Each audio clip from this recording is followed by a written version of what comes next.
देखिए, आज हम बात कर रहे हैं कि कुछ लोग बहुत ज़्यादा इमोशनल होते हैं, कुछ लोग बहुत ज़्यादा भावुक होते हैं और ओवर इमोशनल होने की वजह से उनके जीवन में समस्याएं पैदा होती हैं। तो भावनाओं के लिए, इमोशंस के लिए कौन से ग्रह जिम्मेदार होते हैं? देखिए, आपकी भावना के लिए, आपके इमोशन के लिए मुख्य रूप से एक ही ग्रह जिम्मेदार होता है, चंद्रमा। आपकी भावनाओं को, आपकी इमोशंस को कंट्रोल करता है। अलग अलग ग्रहों के साथ संबंध होने पर भावनाओं का रूप अलग अलग हो जाता है।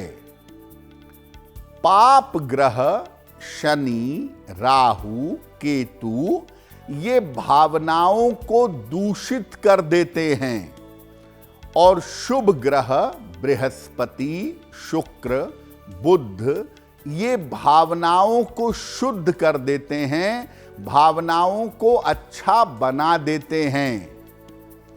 भावनाएं, इमोशंस सबसे ज्यादा दूषित होती हैं राहु की वजह से, और इसकी वजह से भावनाओं का रूप विकृत हो जाता है, भावनाओं का रूप खराब हो जाता है।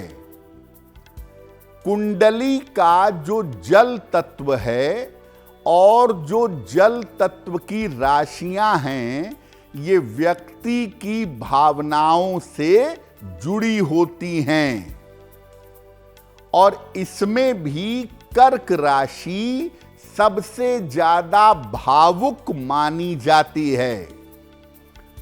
जल तत्व की 3 राशियां हैं, कर्क, वृश्चिक और मीन, और इन 3 राशियों के लोग सामान्यतः इमोशनल होते हैं और इसमें भी कर्क राशि को इमोशन की, भावनाओं की सबसे बड़ी राशि माना जाता है।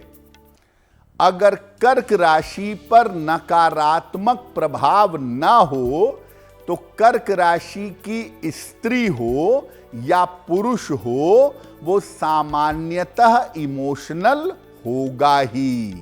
देखिए, भावनाओं में, इमोशंस में प्रॉब्लम पैदा होती है, भावनाओं में समस्या होती है। कैसे होती है?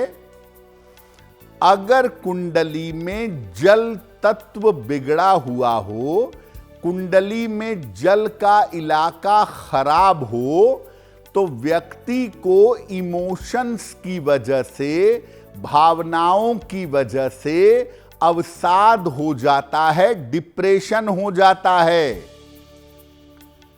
अगर कुंडली में अग्नि तत्व की मात्रा ज्यादा हो, फायर की मात्रा ज्यादा हो, तो व्यक्ति की भावनाएं क्रूर होती हैं, व्यक्ति शासन करना चाहता है, दूसरों को दबाना चाहता है। अगर कर्क राशि में चंद्रमा कमजोर हो तो आदमी को भावनाएं कदम कदम पर परेशान करती हैं, व्यक्ति भयंकर तरीके से इमोशनली परेशान होता है। अगर चंद्रमा कुंडली में खराब हो, नकारात्मक प्रभाव में हो, तो भावनाएं दूषित हो जाती हैं, भावनाएं बिगड़ जाती हैं। चंद्रमा के साथ अगर बुध भी खराब हो गया तो व्यक्ति भावनात्मक रूप से परेशान होकर गलत कदम उठा सकता है। चंद्र बुध दोनों चौपट हुए तो आदमी इमोशनली परेशान होकर घर छोड़ देता है, सुसाइडल स्टेप ले लेता है या घनघोर डिप्रेशन में चला जाता है इमोशनली इतना परेशान होता है कि उसका अपने दिल और दिमाग पर काबू नहीं रह जाता है। देखिए, बहुत सारे लोग ऐसे होते हैं जिनकी भावनाएं दूषित होती हैं, दूसरों के बारे में बुरे विचार रखते हैं, बुरी भावना रखते हैं, अश्लील भावनाएं मन में आती हैं, काम भाव लीड कर जाता है या दूसरों के भावनाओं में मन में बुरी भावना रख लेते हैं। तो अगर आपकी भावनाएं दूषित हैं और आप इससे निकलना चाहते हैं तो क्या करेंगे?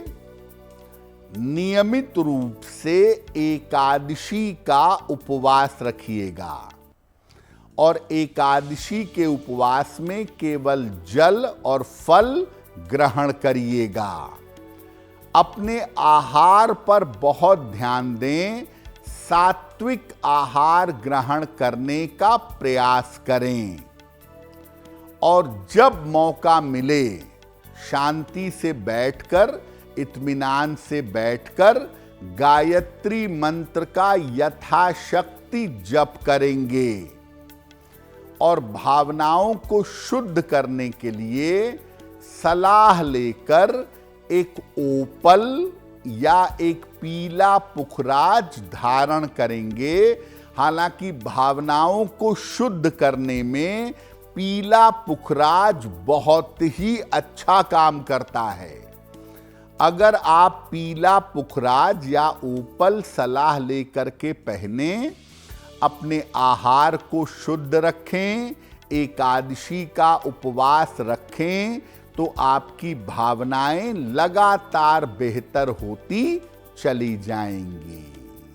देखिए, बहुत सारे लोग ऐसे होते हैं जो बड़ी कोमल भावनाओं के होते हैं, बहुत मन में कोमलता होती है, सॉफ्टनेस होती है, स्वभाव कमजोर हो जाता है, अपनी बात मजबूती से नहीं रख पाते, इमोशनली लोग उनको बेवकूफ़ बना देते हैं और वो इमोशनली फंस जाते हैं।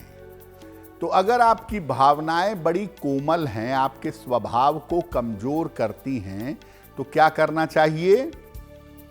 रोज सवेरे सूर्य भगवान को जल अर्पित करिए। सादा जल, प्लेन वाटर, रोज सुबह सूर्य भगवान को चढ़ाइए। हर महीने में एक पूर्णिमा आती है, पूर्णिमा का उपवास रखें और इस दिन केवल लिक्विड ग्रहण करें। शिव तांडव स्तोत्र का रोज प्रातः पाठ करें या अधिक से अधिक नमः शिवाय का जप करें। दोनों में से कोई भी काम कर सकते हैं। और भावनाएं अगर बहुत कोमल हैं, बहुत सॉफ्ट हैं, तो सलाह लेकर एक पन्ना धारण करें। अगर आप ऐसा करें और साथ में पूर्णिमा का नियमित रूप से उपवास रखें तो लाभ होगा। भावनाओं की स्थिति कैसी भी हो, अगर आप अपने इमोशंस को, अपनी भावनाओं को कंट्रोल करना चाहते हैं, तो भगवान शिव की पूजा करने से आप अपनी भावनाओं को बड़ी आसानी से कंट्रोल कर ले जाएंगे। देखिए, मन और भावना का स्वामी है चंद्रमा और बुद्धि का स्वामी है मरकरी यानी बुध। तो जो बुध है वो आपको दिमाग देता है, समझाता है, रोकता है कि ये गलती मत करो। लेकिन जब बुध भी कमजोर हो और चंद्र भी कमजोर हो तो आदमी भावनाओं में बह करके बिना सोचे समझे पैसे दे देता है, भावनाओं में गलत कदम उठा लेता है, भावनाओं में प्रेम प्रसंगों में जुड़ जाता है।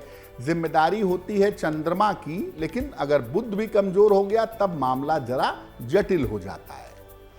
तो अगर आप इतने ज़्यादा इमोशनल हैं कि लोग आपको बेवकूफ़ बनाते रहते हैं, आपसे फ़ायदा उठाते रहते हैं, अपना काम निकाल करके चलते बनते हैं, तो आपको थोड़ा बुद्ध वाले पार्ट को इम्प्रूव करना पड़ेगा कि आपकी बुद्धि आपको रोक दे, समझा दे कि ये मत करो। क्या करेंगे? देखिए, पन्ना पहनने से भावनाओं को कंट्रोल करना, इमोशंस को कंट्रोल करना, मन को कंट्रोल करना बड़ा आसान हो जाता है। तो एक पन्ना जरूर पहनना चाहिए जो लोग जरूरत से ज्यादा भावुक हैं, इमोशनल हैं। दूसरा, नित्य प्रातः सूर्य भगवान को जल चढ़ाना चाहिए ताकि पॉजिटिव एनर्जी उनके अंदर आ सके। और जैसा मैं बार बार कह रहा हूं कि जो लोग भावनाओं को काबू करना चाहते हैं, जो लोग मन को नियंत्रित करना चाहते हैं, उनके लिए भगवान शिव की पूजा करना सबसे ज्यादा अच्छा है। तो मैं ऐसे लोगों को छोटी सी सलाह ये दूंगा कि खाते पीते चलते फिरते उठते बैठते नमः शिवाय अगर जपते रहें तो काफी बेहतर होगा। अगर आप मुझसे जुड़ करके अपनी समस्याओं का समाधान चाहते हैं और चाहते हैं कि आपकी समस्याओं को ज्योतिष के माध्यम से सुलझाया जाए, तो आप हमसे संपर्क कर सकते हैं, जुड़ सकते हैं एस्ट्रो तक पर।